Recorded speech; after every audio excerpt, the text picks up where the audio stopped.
Hello everyone, I'm Vidushi and you're watching the YouTube channel of Blueprint Digital. This is the English lecture series for class 9th and today we'll be covering the 9th poem from your Beehive book, which is titled The Snake Trying and is written by the poet W.W.E. Ross. W.W.E. Ross जो हैं वो Canadian poet हैं who also happens to be a geophysicist. Yes, he is a multi-talented person. Though before we begin with the poem, I would recommend and I would request you to do two things. First, आप हमारे channel को like करें, उसको अपने friends के साथ share करें और उसे सब्सक्राइब करें. ऑल्सो उसके साथ जो बेल बटन आइकन है उस पर ज़रूर क्लिक करें, जिससे कि आपके पास रेगुलर नोटिफिकेशंस और updates regarding new informative content and new lecture videos जो भी हमारे चैनल पे पोस्ट होते हैं वो आपके पास रेगुलरली आते रहें और आप कुछ भी चीज़ मिस आउट ना करें. Okay. Second and highly recommended thing is कि आप अपनी बुक्स और नोटबुक्स साथ में लेके बैठे while you are watching this video, so that आप अपने नोट्स साथ साथ बनाते रहें जो आपके लिए आगे जाके during the time of revision बहुत ही हैंडी होंगे, बिकॉज वो आपका बहुत टाइम सेव करेंगे और आप क्विकली जो है रिवाइज कर सकते हैं before exams. Okay, so let's begin with the poem. But before we move on to the stanzas, I would like to discuss the central theme of the poem. Central idea जिस पे ये poem based है. Well, I think it's pretty clear from the title itself, The Snake Trying, right? So as the title suggests कि जो snake है वो कुछ try कर रहा है. तो this poem is about the efforts put by a snake. ठीक है, एक snake के efforts के बारे में है जो कोशिश कर रहा है किस चीज की, बचने की, from being killed because people are after him. ठीक है, humans are after him and they want to hit him with a stick. लोग जो है उस स्नेक के पीछे हैं. ठीक है, वो स्नेक बचने की कोशिश कर रहा है कि वो हिट ना हो कर जाए उस स्टिक को. ठीक है, कि वो स्टिक जो है उसको स्ट्रक ना कर जाए, उसे हिट ना कर दे, और which can cause his death. ठीक, जिससे उसकी डेथ हो सकती है. तो इसलिए वो उससे बचने की, उससे एस्केप करने की कोशिश कर रहा है. तो ये पोएम जो है स्नेक के बारे में है. फाइन. इस पोएम के थ्रू W.W.E. रॉस हमें ये भी बताते हैं कि कैसे जो ह्यूमंस होते हैं वो बहुत जल्दी से प्रेजुडिस हो जाते हैं, बहुत जल्दी एक ओपिनियन बना लेते हैं. ठीक, कि एक चीज ऐसे बिहेव करती है तो उस ग्रुप की सब चीजें ऐसे बिहेव करेंगी, और फिर जो अपना रिएक्शन है उस चीज के लिए वो उसी ओपिनियन पे बेस्ड रखते हैं. राइट, इसे प्रेजुडिसनेस कहते हैं. Right. So how does this poem reflects this mindset of humans. कैसे? जैसे ह्यूमंस जो हैं वो यूजुअली ये सोचते हैं कि जो स्नेक्स हैं वो बहुत हार्मफुल होते हैं. ठीक है, बहुत डेंजरस होते हैं and they can even prove to be deadly. ठीक है, they can cause a person's death.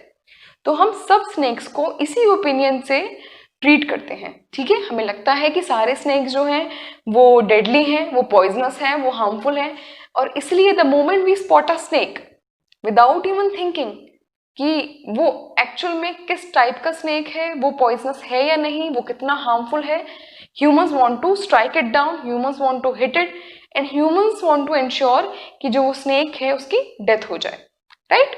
Humans जो हैं जैसे ही स्नेक देखते हैं चाहते हैं कि वो उसको कैसे न कैसे करके किसी भी तरीके से या तो भगा दें या फिर उसको मार दें, बिकॉज वो ये ओपिनियन रखते हैं कि सारे स्नेक जो हैं वो डेंजरस हैं, पॉइजनस हैं, और वो जो है डेथ कॉज कर सकते हैं ह्यूमंस की. बट इस पोएम में हमें पोएट ने दिखाया है, W.W.E. रॉस ने रिप्रेजेंट किया है, पोर्ट्रे किया है कि स्नेक्स जो है वो भी विक्टिम होते हैं. स्पेशली वो स्नेक्स जो कि हार्मलेस है.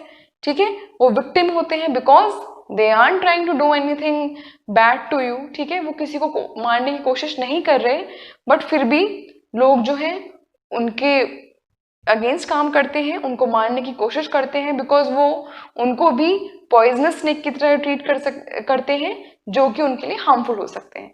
Okay, so this was the central theme of the poem. Let's read it now. Though most of us are scared of snakes and consider them harmful, this poem portrays a snake as a victim itself. ये poem portray करती है कि snake जो है वो खुद भी victim हो सकते हैं, ठीक है, वो खुद भी जो है किसी भी गलत चीज का शिकार हो सकते हैं. The poet wants to emphasise that not all snakes are harmful and deadly. Poet emphasise करना चाह रहे हैं, इस बात को हाईलाइट करना चाह रहे हैं कि सारे स्नेक्स डेडली नहीं होते हैं. He is implying this, वो इस बात को इम्प्लाई करते हैं by discussing about a snake who is putting its effort to escape death. ठीक है, वो इस बात को इम्प्लाई कर रहे हैं by discussing about a snake, जो कि कोशिश कर रहा है कि वो उसकी डेथ ना हो जाए और वो भागने की कोशिश कर रहा है from the hitting sticks. Humans try to kill snakes whenever they spot one because they consider all of them dangerous. Humans जो हैं वो हमेशा कोशिश करते हैं कि जैसे ही उनको कोई सांप दिखे वो उसको या तो भगा दें या फिर उसको किल कर दें, बिकॉज उनके अकॉर्डिंग, ह्यूमंस के अकॉर्डिंग सारे स्नेक्स जो होते हैं वो डेंजरस होते हैं, right. So this was the central idea of the poem, जिसपे हमारे जो आगे के स्टैंजाज हैं और पोएम है वो बेस्ड है. हम आगे के स्टैंजाज और उनकी एक्सप्लेनेशन समझेंगे, ठीक है. But before that, if you would like to copy anything from the board, आप अपनी नोटबुक्स में कॉपी कर सकते हैं. I will step aside. Okay,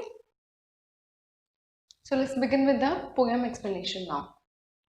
let's see what does the first stanza says. The snake trying to escape the pursuing stick with sudden curvings of thin, long body. How beautiful and graceful are his shapes. So ये first stanza है आपकी poem का, the snake trying, और जिसकी जो first line है वो actually repetition है आपके टाइटल की ही, राइट. तो इसमें हमारे जो पोएट हैं वो क्या कह रहे हैं, W.W. रॉस कहते हैं कि the snake is trying to escape the pursuing stick. Pursuing से आप क्या समझते हो? परस्यूइंग मतलब फॉलोइंग या चेजिंग, राइट. फॉलोइंग मतलब पीछा करती हुई या चेज करती हुई, ठीक. परसुइंग मीन्स फॉलोइंग और चेजिंग. सो दिस स्नेक जो है वो कोशिश कर रहा है भागने की, एस्केप करने की उस स्टिक से जो उसे फॉलो कर रही है, जो उसे चेज कर रही है, ठीक. With sudden curvings of thin long body. Sudden curvings, curvings मतलब जो ट्विस्टिंग होती है, जब स्नेक क्रॉल करता है, जब स्नेक का जो मूवमेंट होता है वो कैसे होता है, कर्व्स में, ठीक है. जैसे ये स्नेक है तो वो ऐसे मूव करता है, राइट. तो ये जो उसकी शेप फॉर्म होती है ये कर्व्स होते हैं, राइट. तो इसको जो पोएट है वो कर्विंग्स बोल रहे हैं. जो ट्विस्टिंग और टर्निंग जो होती है, जब वो टर्न करता है, ट्विस्ट करके जो मूव करता है स्नेक, जब क्रॉल करता है, तो जो उसकी सडन कर्विंग्स है, ठीक है, ऑफ थिन लॉन्ग बॉडी. और यहाँ पे वो ये भी बता रहे हैं कि जो स्नेक है वो थिन है and it has a long body.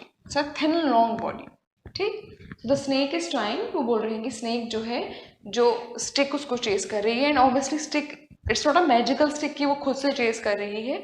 So there is a person who is holding that stick, ठीक. तो कोई भी एक ह्यूमन है, ठीक है, कोई भी इंसान है जो उस स्टिक को पकड़ के स्नेक को चेस कर रहा है. और स्नेक उसी स्टिक से, उसी इंसान से बचने के लिए, वो जिससे कि हिट ना हो जाए उस स्टिक से, he is trying to escape from being hit by the stick which is actually held by a human who is following and chasing the snake, ठीक है. So in order to escape from it, the snake is moving suddenly, ठीक है. वो जल्दी जल्दी जा रहा है कर्विंग्स के साथ, ट्विस्ट करता हुआ, क्रॉल करता हुआ, जैसे वो मूव कर रहा है अपनी थिन और लॉन्ग बॉडी को, okay. How beautiful and graceful are his shapes. और इस वाली लाइन में जो पोएट है वो उसको एडमायर कर रहे हैं, वो शेप को, स्नेक की शेप को एडमायर कर रहे हैं. ब्यूटीफुल मतलब बहुत सुंदर है और ग्रेसफुल है, okay.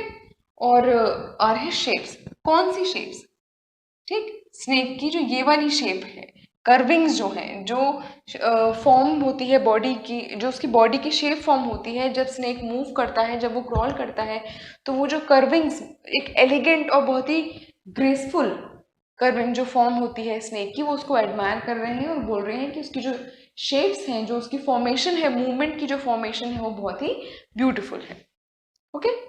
So this was the first stanza, right. Pretty easy one. अब हम इसकी राइम स्कीम समझेंगे. अगर आप देखिए, this has 5 lines and if you read the last word of each of the line, none of the word rhymes. Trying, stick, thin, beautiful shapes. कोई भी word rhyme नहीं कर रहा है. सो जो इस स्टैंजा की राइम स्कीम है वो बेसिकली कुछ है ही नहीं. So there is no particular rhyme scheme. This has been written as a free verse. This stanza, in fact, the entire poem has been written as a free verse. इसकी कोई rhyme scheme नहीं है. Okay. The next poetic device which has been used in this particular stanza is transferred epithet. What is this? I am sure कि काफ़ी लोगों के लिए new होगा. So उसमें क्या होता है कि आप एक एडजेक्टिव को नाउन के साथ यूज़ करते हैं, बट आपने वो एडजेक्टिव जिस नाउन के साथ यूज़ किया है वो एक्चुअल में उस नाउन के लिए नहीं होता है, रादर वो किसी और नाउन के लिए होता है. ठीक, कैसे? जैसे यहाँ पे परस्यूइंग स्टिक है, and as we have discussed before कि स्टिक जो है वो परस्यू नहीं कर सकती, वो चेज नहीं कर सकती. It's not a magical stick and there is no such thing, right? तो स्टिक चेज नहीं कर रही है, स्टिक परस्यू नहीं कर रही है स्नेक को, एक ह्यूमन बीइंग परस्यू कर रहा है जिसने वो स्टिक पकड़ी हुई है.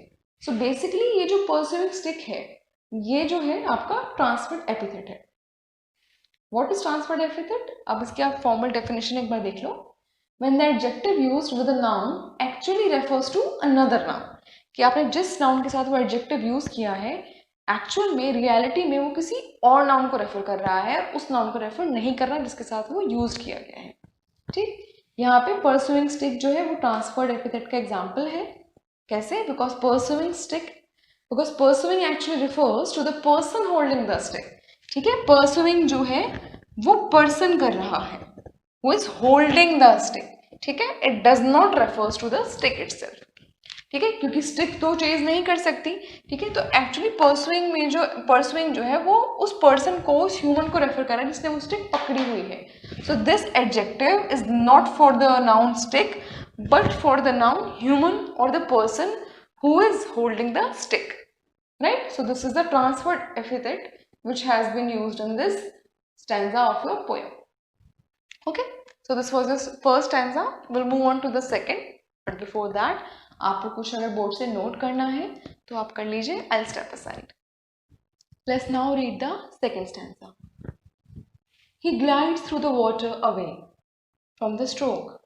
Oh, let him go over the water into the reeds to hide without hurt. Small and green, he is harmless even to children. Second stanza में क्या कहते हैं डब्ल्यू रॉस? ही ग्लाइड्स. ग्लाइड्स मतलब मूव स्मूथली. ठीक है, वो बहुत ही smoothly, जैसे आप जब स्लाइड करते हो, ठीक है, तो आप बहुत स्मूथली जो है स्लिप कर जाते हो. ठीक है, तो उसी चीज़ को रेफर कर रहे हैं कि he glides, he moves very smoothly through the water away. ठीक है, फ्रॉम द स्ट्रोक. तो वो यहाँ पे बोल रहे हैं कि जब उसके पीछे ह्यूमन जा रहे हैं एक स्टिक लेके, ठीक है, तो जो स्नेक है वो एक पानी वाली जगह में चला जाता है. ठीक है, जहाँ पे पानी है वो है, ठीक, एक वाटर बॉडी है बेसिकली. वो लेक हो सकता है, छोटा सा पॉन्ड हो सकता है, ठीक है, या फिर एक पडल टाइप हो सकता है. ठीक, तो it move smoothly through the water away from the stroke. वो वाटर में स्मूथली बहुत, स्नेक जो है जब आपने अगर देखा हो, नहीं देखा हो तो स्नेक पानी में ऐसे बिल्कुल बहुत ही अच्छे से स्मूथली स्विम टाइप करता है, फ्लोट टाइप करता है. ठीक है, तो बहुत ही स्मूथली वाटर में चला जाता है away from the stroke. Stroke मतलब यहाँ पे स्ट्रोक का मतलब है हिटिंग ऑफ दैट स्टिक. ठीक है, तो वो जो स्ट्राइक करती स्टिक, जो हिट करती, ठीक है, स्टिक स्नेक को, वो उससे दूर भागने के लिए, एस्केप करने के लिए he glides through the water. Oh let him go. Oh let him go, यहाँ पे जो पोएट है वो एड्रेस कर रहे हैं ह्यूमन को जो स्नेक को चेस कर रहा है. वो बोल रहे हैं उसको कि उसको जाने दो, स्नेक को जाने दो ओवर द वाटर, पानी के ऊपर से उसे जाने दो into the reeds. Into the reeds, what are reeds? Reeds are the water of marsh plants with thick stems. ठीक है, ऐसे वो थिक स्टेम वाले प्लांट्स होते हैं, ठीक है, जिनके नीचे से थिक स्टेम होती है. ठीक, प्लांट्स होते हैं वाटर में, पानी में या मार्श में. ठीक है, जो गीली मिट्टी जो होती है, जो दलदल टाइप्स होती है वहाँ पे. ठीक, without hurt. So what is saying is, यहाँ पे इस वाली पर्टिकुलर लाइन में which starts from the second line of this particular stanza and moves on to the third, fourth and fifth line. ठीक है, तो यहाँ पे हमारे पोएट बोल रहे हैं इस वाली लाइन के थ्रू, सेंटेंस के थ्रू, कि स्नेक को जाने दो पानी के ऊपर से इनटू द रीड्स, वो जो छोटे छोटे प्लांट्स हैं जो पानी में से निकल रहे हैं, जिनकी स्ट्रॉन्ग और थिक स्टेम है ना, वहाँ पे उसको जाने दो, जिससे कि वो जो छोटी छोटी ग्रास निकल रही है, जो रीड्स निकल रहे हैं, वो उनके पीछे छिप जाए बिना हर्ट हुए। ठीक है, तो उसको हर्ट मत करो, उसको मत मारो, ठीक है, उसको हिट मत करो। स्मॉल एंड ग्रीन, अब वो यहाँ पे स्नेक की बात कर रहे हैं, क्या कहते हैं कि स्नेक स्मॉल है, ठीक, और स्नेक ग्रीन है। तो यहाँ पे हमें स्नेक का कलर भी पता चलता है और ये पता चलता है कि वो स्मॉल है। Small and green, he is harmless even to children. यहाँ पे वो ये बोलते हैं पोएट डब्ल्यू रॉस कि वो बहुत ही छोटा सा है और वो ग्रीन कलर का है, ठीक है, वो हार्मलेस है और वो चिल्ड्रन को भी हार्म नहीं करेगा। मतलब वो इतना हार्मलेस है कि आप तो एडल्ट हैं जो आप उसको चेस कर रहे हैं, ठीक है, बट जो चिल्ड्रन हैं जो ज़्यादा वल्नरेबल होते हैं, ठीक है, जो जिनके ज़्यादा चांसेस होते हैं ऐसी चीज़ों से हर्ट हो जाने के, ये जो स्नेक है ये उन चिल्ड्रन को भी हार्म नहीं करेगा, ये बच्चों को भी नुकसान नहीं पहुंचाएगा, ये इतना हार्मलेस है, ये कोई डेंजरस नहीं है ह्यूमंस के लिए, स्पेशली एडल्ट्स के लिए भी। ठीक, तो ये आपका सेकंड स्टैंजा था। इसका जिस्ट क्या है, इसकी इस वाले स्टैंजा की समरी क्या है कि basically the poet is requesting the human who is following, who is chasing the snake, to spare the snake and not hit it with the stick because it is small and harmless। ठीक है, वो बोलते हैं कि आपको छोड़ देना चाहिए, आपको स्पेयर कर देना चाहिए उस स्नेक को, and you should not hit with stick, जिससे आप उसको फॉलो कर रहे हैं, उस स्टिक से आपको नहीं मारना चाहिए, आपको उसको नहीं हिट करना चाहिए कैसे भी, क्योंकि वो हार्मलेस है, वो छोटा है और वो हार्मलेस है, वो चिल्ड्रन को भी हार्म नहीं करेगा। Okay, so this was the second stanza। like the first stanza, इस stanza की भी कोई rhyme scheme नहीं है, because if you look at the last words of each of the line of the stanza, none of the words are rhyming with each other। away, go, water, hide, green, children। ठीक है, कोई भी word जो है एक दूसरे से rhyme नहीं कर रहे हैं। so even this stanza doesn't have any rhyme scheme and it is written as a free verse। okay, though the poetic device, another poetic device which has been actually used in this stanza is alliteration। what is alliteration? I am sure हम सब familiar हैं इस poetic device से। alliteration क्या होता है, जब दो या दो से ज़्यादा words जो साथ में आ रहे होते हैं उनकी beginning जो होती है वो same consonant sound से होती है। okay, same sound से beginning होती है दो या दो से ज़्यादा consecutively आने वाले words की। so यहाँ पे जो use हुआ है alliteration वो हुआ है he is harmless, आपकी लास्ट लाइन में। ठीक है, he is harmless, he harmless, तो यहाँ पे जो आपका h कॉन्सोनेंट साउंड है उसका रेपिटेशन है, और he और harmless दोनों जो आपके वर्ड्स हैं वो सेम कॉन्सोनेंट साउंड से बिगिन कर रहे हैं। Okay, so this is where your alliteration has been used। Fine, this was the second stanza। we'll move on to the third one, which also happens to be the last stanza of this poem। उससे पहले आपको कुछ note करना है यहाँ से, तो आप नोट कर लीजिए। So what does the third stanza says? Along the sand he lay until observed and chased away, and now he vanishes in the ripples among the green slim reeds। ये conclusion दे रहा है आपको poem को। Along the sand, ठीक है, he lay until observed, observed मतलब noticed या spotted। तो पोएट बोल रहे हैं कि जब तक उसे स्पॉट किया गया था, स्पॉट किए जाने से पहले या नोटिस किए जाने से पहले जो आपका स्नेक है वो सैंड में आराम से लेटा हुआ था। ठीक है, he was resting in the sand। ठीक, तो उससे पहले कि जब उसको देखा गया, उसको चेस कर दिया गया वहां से, ठीक, वो वहां पे लेटा हुआ था सैंड में। ठीक है, ही ले अंटिल ऑब्जर्व्ड, तो वहां पे आराम से था वो जब तक उसे नोटिस किया गया और उसको चेस कर दिया गया, उसको वहां से भगा दिया गया। And now he vanishes, vanishes मतलब डिसअपियर्स। ठीक है, गुम हो जाना, गायब हो जाना। ठीक है, गायब हो जाना। In the ripples, ripples are, जैसे आपने देखा होगा जब वाटर स्टिल होता है और आप उसमें हल्का सा भी थोड़ा सा भी मूवमेंट करो तो ऐसे वेव्स ही क्रिएट हो जाते हैं, ठीक है। तो वो जो सरफेस पे जो वेव क्रिएट होते हैं, जो मूवमेंट होता है वाटर का, उसको रिपल्स बोलते हैं। जैसे ये आपकी वाटर बॉडी है, ये स्टिल है, इसमें से हल्का भी मूवमेंट होगा तो ऐसे ऐसे वेव्स क्रिएट हो जाएंगी, right. So these are ripples. So ripples are small wave of movement on the surface of water among the green slime reeds. तो बोलते हैं कि पहले तो वहाँ पे लेटा हुआ था सैंड में, फिर उसको जब नोटिस किया गया तो उसे भगा दिया गया और अब वो डिसअपियर हो गया है, वो गायब हो गया है उन्हीं वेव्स में, ठीक है। क्योंकि वेव्स भी एक तरह से उसी मूवमेंट में चल रही हैं जिस तरह से स्नेक मूव करता है, और स्नेक उसमें स्मूथली, बहुत ही ग्लाइडली कर जाता है, वो ग्लाइड कर जाता है उन रिपल्स में, ठीक है, among the green slim reeds. और वो जो green, this is an important quality of the reeds कि वो ग्रीन है, ठीक है। और क्योंकि हमारा जो स्नेक है वो भी ग्रीन है, ठीक है, तो वो उस रीड्स में रिपल्स के थ्रू होते हुए वो उन रीड्स में डिसअपियर कर जाता है, और ये उसके लिए बहुत ही अच्छा हाइडिंग स्पॉट है। क्यों? क्योंकि रीड्स भी ग्रीन है और स्नेक भी ग्रीन है, ठीक है। तो एक कॉमोफ्लेज हो जाती है, ठीक है, एक उसको अच्छा छुपने की जगह मिल जाती है, क्योंकि आप उसको फिर स्पॉट नहीं कर पाओगे, आप उसको स्पॉट नहीं कर पाओगे, नोटिस नहीं कर पाओगे, बिकॉज उसका स्नेक का कलर और रीड्स का कलर सेम है, मैच कर रहा है, दोनों ही ग्रीन है। तो ये उसके लिए बहुत ही अच्छा हाइडिंग स्पॉट बन गया है आपके स्नेक के लिए, ठीक। सो this was the concluding stanza of your poem, ठीक, जहाँ पे आपको पता चला ये भी कि जो पोएम स्टार्ट होती है, ठीक है, जहाँ पे स्टार्ट कैसे होती है पोएम आपकी, कि स्नेक कुछ ट्राई कर रहा है, the snake is trying. It starts actually with the title itself कि द स्नेक इज ट्राइंग, ठीक है।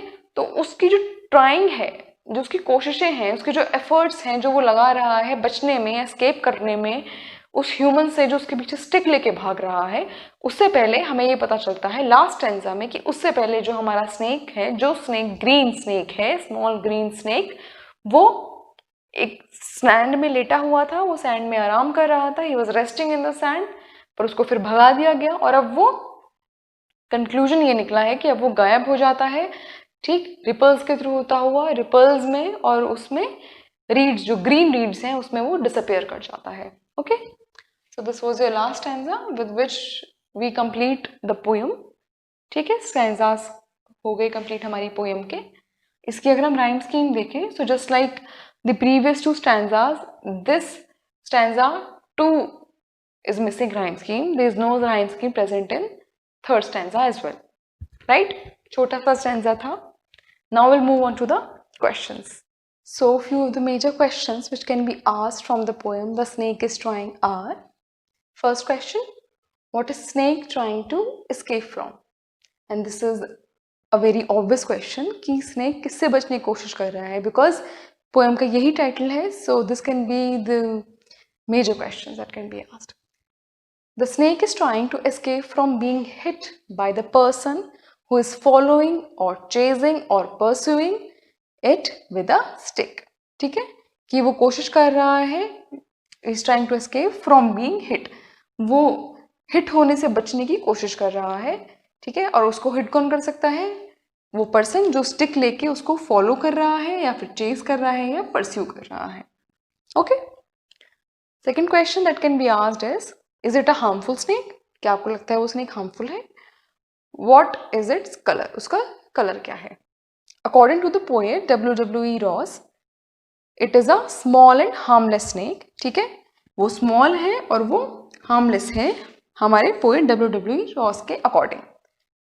Who won't even hurt children, जो बच्चों को भी हर्ट नहीं करेगा। The snake is green in colour. Third question that can be asked is: find the words used by the poet to convey that the snake is beautiful. ठीक है, इस poem के थ्रू हमारे पोएट ने ये भी इंडिकेट किया है कि जो स्नेक है उसकी अपनी ही ब्यूटी है। तो कौन से वर्ड्स यूज करे हैं पोएट ने? Words used by the poet to convey its beauty या to convey snake's beauty are beautiful and graceful. And you notice कि आपके जो फर्स्ट स्टैंजा हमने डिस्कस किया था, ये दोनों वर्ड्स उसी में पोएट ने यूज करे हैं। ओके, सो स्टेप असाइड, आपको कुछ नोट करना है बोर्ड से तो आप नोट कर लीजिए। Fourth question, what does the poet wish for the snake? Poet क्या चाहते हैं कि स्नेक के साथ क्या हो? The poet wishes for the safety of the snake. He wants it to be unharmed and hopes that it saves itself by going over the water and hiding into the reeds without getting hurt by the stick. Alright? वो चाहते हैं कि snake जो है safe रहे, वो unharmed रहे, उसको जो वो पर्सन है उसको चेस कर रहा है वो हिट ना करे स्टिक से, और वो अपने आप को छुपा ले पानी में जाके और रीड्स में अपने आप को हिट कर ले. Last question. Where was the snake before anyone saw it and chased it away? Where does the snake disappear? First part का answer. The snake was lying in the sand before someone saw it and chased it away. Snake जो है वो sand में था, इससे पहले उसको किसी ने देखा उसको भगा दिया. Second part, it disappears in the ripples of the water among the reeds that are green in colour just like the snake. ठीक, तो वो गायब हो गया रिपल्स में, पानी के रिपल्स में, रीड्स के बीच में जाके, जो कि ग्रीन इन कलर थी just like the snake. Okay, so it was a perfect hiding spot for the snake. उसके लिए एक परफेक्ट कॉमोफ्लेज था बिकॉज वो अपने आप को बिना स्पॉट हुए, बिना नोटिस्ड हुए वहाँ पे छुपा सकता था. So with this last question, we wrap our 9th poem of the Beehive book, which is The Snake Drawing, written by the Canadian poet W.W.E. Ross. I hope you were able to understand the poem, explanations and the questions discussed. अगर आपको हमारी poem समझ आई हो और अच्छी लगी हो तो प्लीज़ इस लेक्चर वीडियो को लाइक करें और अपने फ्रेंड्स के साथ शेयर करें. Also, do not forget to share your views via the comment box section. Right? हमारे चैनल को भी आप लाइक और शेयर करें और सब्सक्राइब करें, जिससे कि आपके पास regular notifications regarding upcoming lecture videos continuously आते रहें. Okay, so till we meet next, thank you so much and take care.